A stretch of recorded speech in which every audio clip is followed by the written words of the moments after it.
अगर हम सब चाहे छी SSB स्टूडियो और नव ऑडियो वीडियो सुनी तो हमारे चैनल SSB स्टूडियो को सब्सक्राइब करूँ और बेल आइकन का जरूर दबाओ।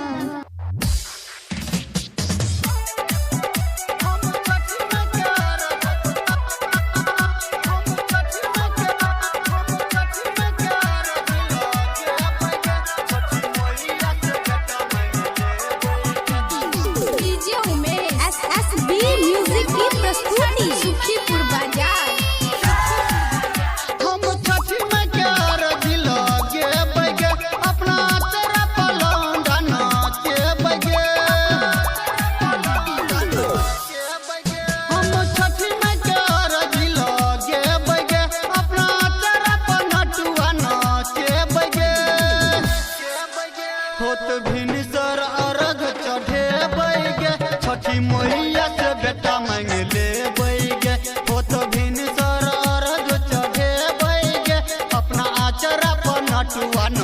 अखने अहाँ सब सुन रहल छी SSB रिकॉर्डिंग स्टूडियो गांधी चौक बसवाड़ी से। सुखीपुर बाजार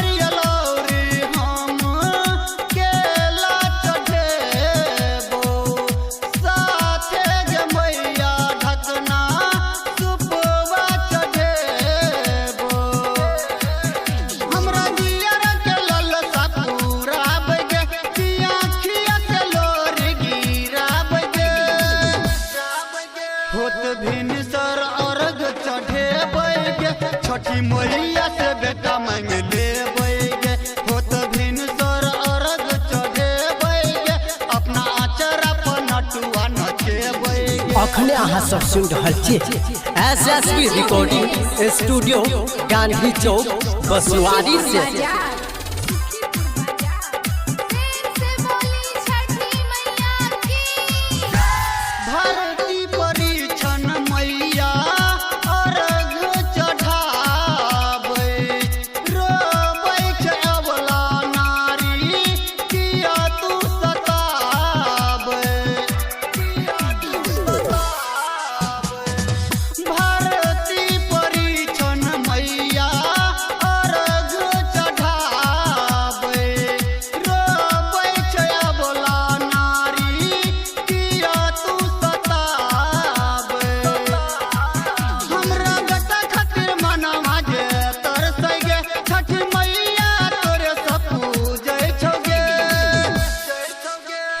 भिनसर अर्घ चढ़े बैगे छठी मैया से बेटा मांग ले बैगे होत भिनसर अर्घ चढ़े बैगे अपना आचरा पर नटुआ नचे बैगे हम छठी में क्या रजिला गे बैगे अपना आचरा पर नटुआ नचे बैगे होत भिनसर अर्घ चढ़े बैगे छठी मैया से बेटा मांग ले बैगे होत भिनसर अर्घ चढ़े बैगे अपना आचरा पर नटुआ नचे बैगे। SSB रिकॉर्डिंग स्टूडियो गांधी चौक बसवाड़ी।